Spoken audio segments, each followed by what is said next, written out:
Hi, I'm Peter Adamson, and you're listening to the History of Philosophy podcast, brought to you with the support of the LMU in Munich. Online at www.historyofphilosophy.net. Today's episode, Into Thin Air, Avicenna on the Soul. One of the most popular weapons in the arsenal of contemporary philosophy is the thought experiment. It's gotten so you can't venture into any department of philosophy without being asked whether you'd be willing to shove someone off a bridge to block a train before it hits a bus full of schoolchildren. Or suppose that your best friend stepped into a Star Trek-style teleportation device, and two identical people popped out at the far end instead of just one. In such a circumstance, would you be willing to buy both of them a birthday present? Thought experiments are nothing new, though. Already in antiquity, Aristotle had asked what would happen if there were another universe. He concluded that the Earth in that universe would need to converge on the same natural place as the Earth here, since the two Earths share a nature. Thus the two universes couldn't possibly remain distinct. Which reminds me of my favorite example of a thought experiment from late antiquity. Plotinus wonders whether an eye on the outside of a second universe placed next to ours would be able to see our own universe. He concludes that it would not, since sensation works through a universal sympathy that binds our single universe together. The use of this method in philosophy raises a number of interesting issues, especially when we are considering scenarios like these that are so remote from our experience. Here it may help to draw a distinction between strict impossibility and inconceivability. It is not interesting or helpful to ask what would happen if 2 plus 2 were 5. That's just incoherent and so inconceivable. But it is possible, and philosophically useful, to think about conceivable scenarios like the ones I've mentioned.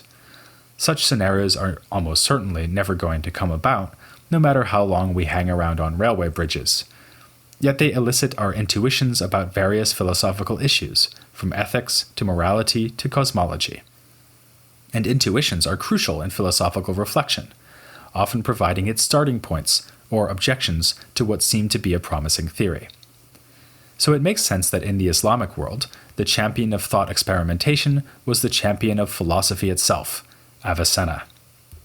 No thinker in any medieval tradition makes more eager or effective use of such scenarios.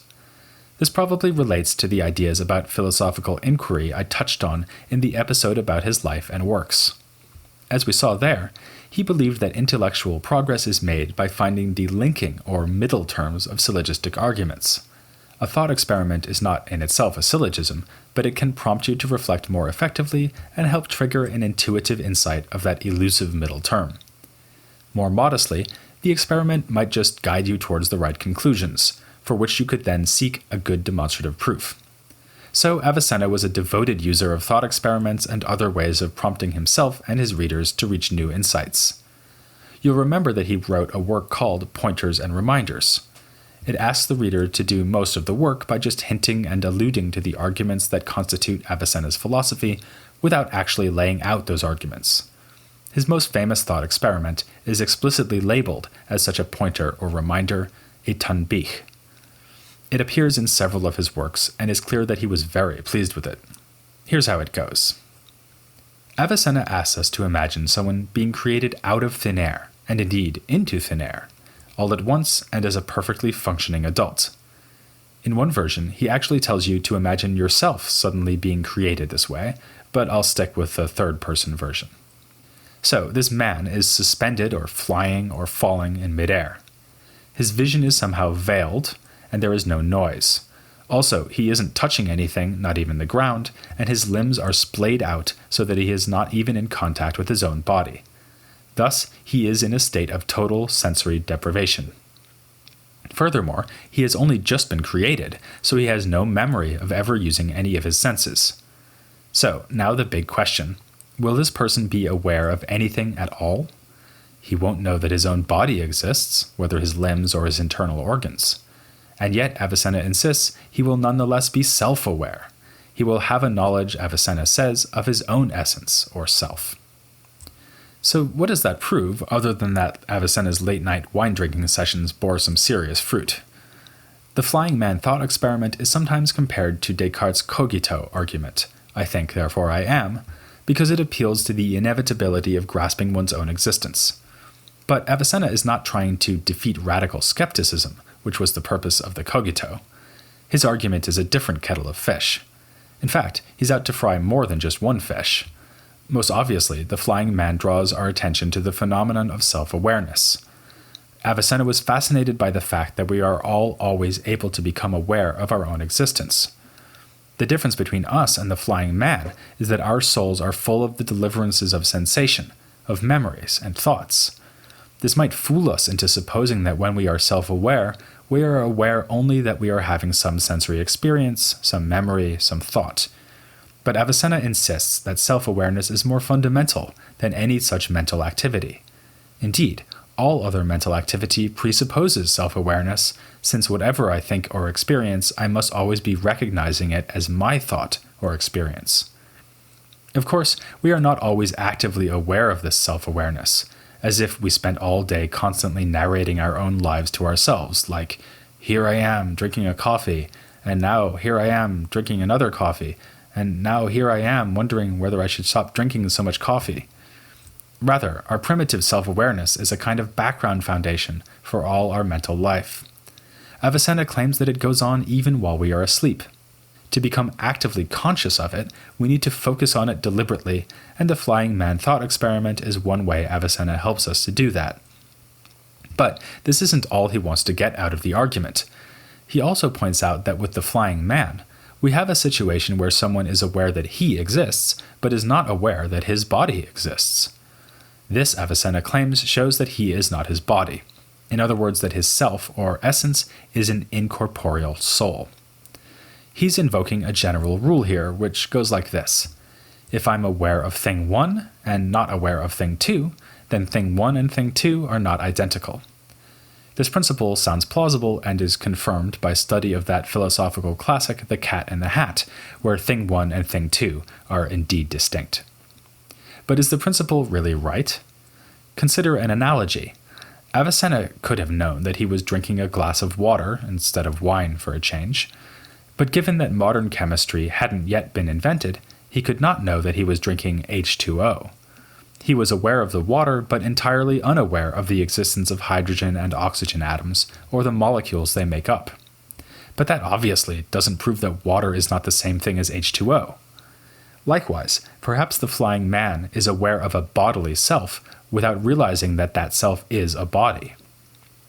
For this reason, some interpreters have emphasized that Avicenna calls the thought experiment a mere pointer or reminder, a prompt that might help to shake us out of our materialist assumptions.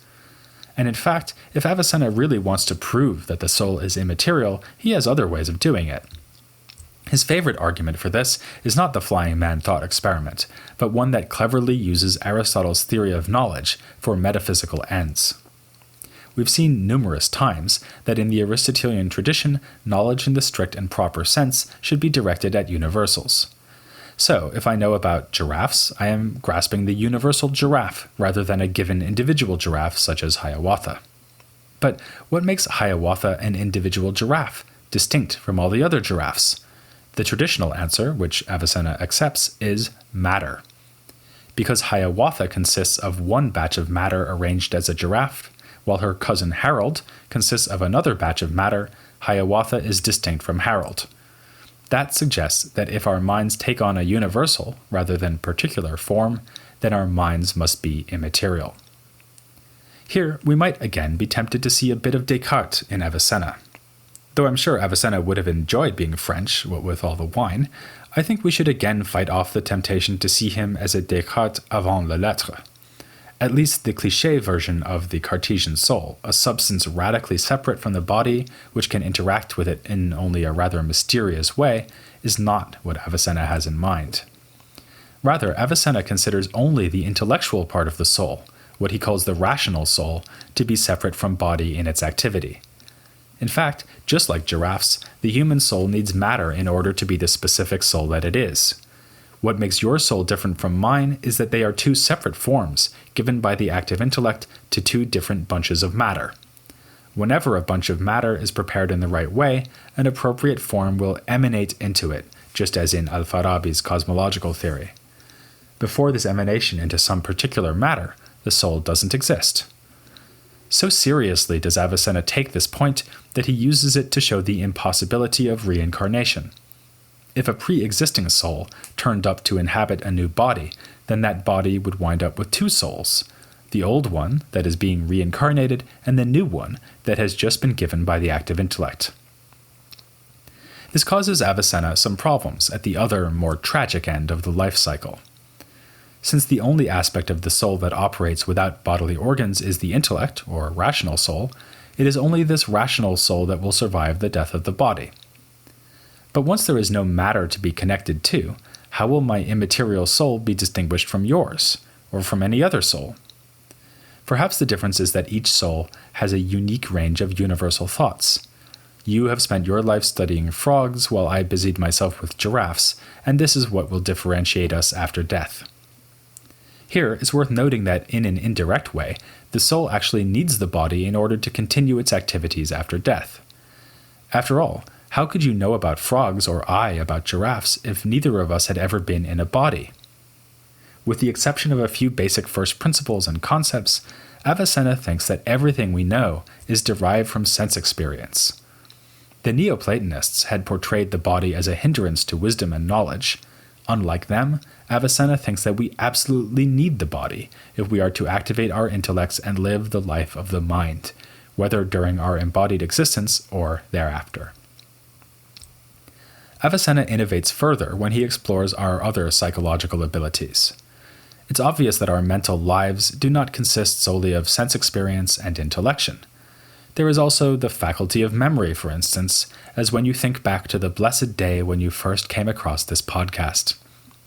There is also imagination, as when you try to conjure up an image of what your favorite podcaster might look like in person. If that ever happens, prepare to deploy your faculty for disappointment. Drawing on some suggestions in earlier authors, including the renowned Galen and the fairly obscure Nemesius, bonus points if you remember him, Avicenna develops a novel theory of what he calls the inner senses. The basic idea here is that just as we have 5 outer senses like vision, hearing, and so on, so we have 5 inner senses.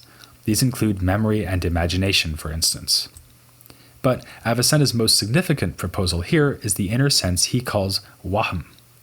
The word is often translated into English as estimation, because the medieval Latin version of Avicenna's term was estimatio.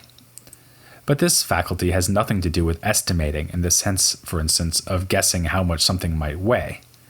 Rather, wahm's basic function is to grasp certain features of the world that are too abstract to be perceived by sensation, but not fully abstract and universal like the things grasped in the intellect. His favorite examples involve animals. When a sheep sees a wolf, it does not just perceive the wolf's great big eyes and frightfully long teeth, but also the wolf's hostility. So the sheep must have something in addition to sensation. It needs a faculty through which it can perceive something like hostility. That's why the sheep runs away, albeit not at a speed that will challenge the wolf much. So prominent are animals in Avicenna's treatment of wahm that I suspect he was driven to hypothesize the faculty largely because he didn't think it was possible to explain the complexity of animal behavior in any other way. Still, this faculty is something that humans too share. Like sheep, even the most woolly-minded of humans, who might never attain to intellection, are still capable of perceiving features of the world that are not objects of sense perception. The hostility of a wolf, for instance, is something immediately noticed even by little girls in fairy tales, so long as the wolf is not cunningly disguised in a grandmother's bonnet. Avicenna uses another word here, which is difficult to translate, when he is talking about such features of the world: ma'na. In some contexts, this could be rendered as meaning, or more broadly, something that someone has in mind. For this reason, it came into medieval Latin translations as intentio, and you'll usually see it translated into English as intention. But, as should be clear by now, Avicenna doesn't really have in mind things you would intend to do. Rather, he is trying to explain how it is that our mental life can be so rich, something difficult to explain with only the resources of the traditional Aristotelian theory that has to get by with nothing but sensation, imagination, and intellect. By adding his new faculty of wahm, Avicenna can more easily explain how both animals and humans experience the world as something more than colors, sounds, smells, and so on. On the other hand, The word wahm also has a more negative connotation. It can refer to a misleading or wrong-headed notion. So Avicenna invokes this same faculty of wahm to explain the spurious impressions we form, including those that we can hardly resist even when we know that they are wrong, as in cases of visual illusion. I'd like to pause to dwell on the importance of non-human animals in the story Avicenna is telling here.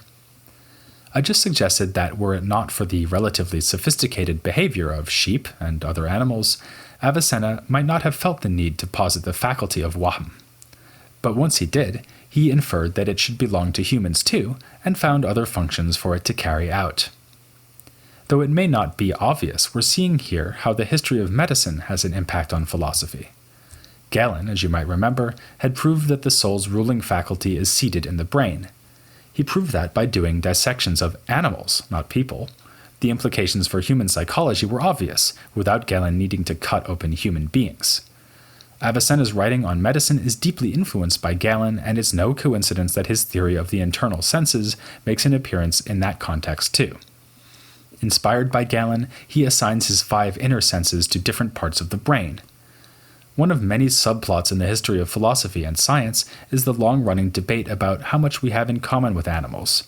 Perhaps the greatest push in the direction of seeing animals as somehow kindred to us has come from anatomical research and the psychological theories based on that research. But of course, Avicenna thinks that we are capable of something that no non-human animal can do. We can think. This is thanks to our intellects, which as we saw have the job of grasping universals. If we are like animals in having outer and inner senses, we are like God in that we have this ability to engage in intellection.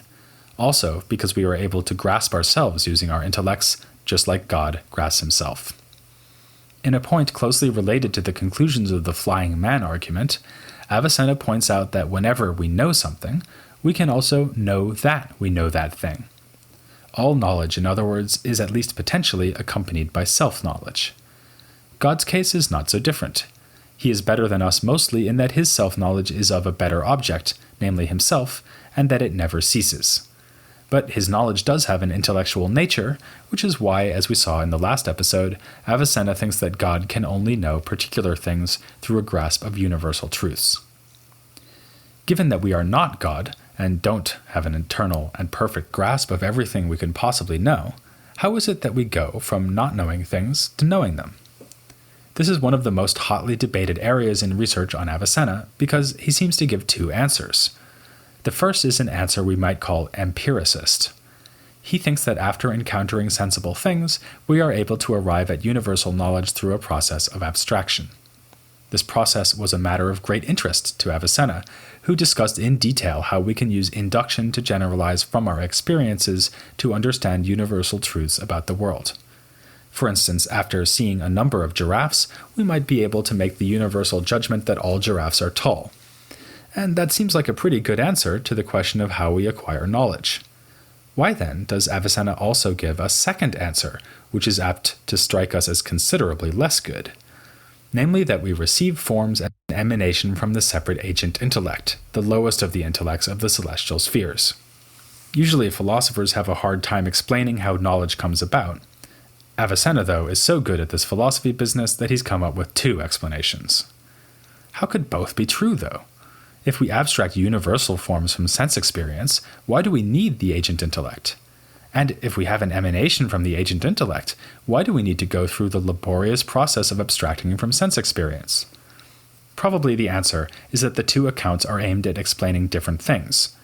The bottom-up process of abstraction explains why we do need sense experience to arrive at knowledge. You will never get to know about giraffes if you have never had experience of a giraffe. The top-down story about emanation, meanwhile, helps to build a strong link between Avicenna's theory of knowledge and his cosmology.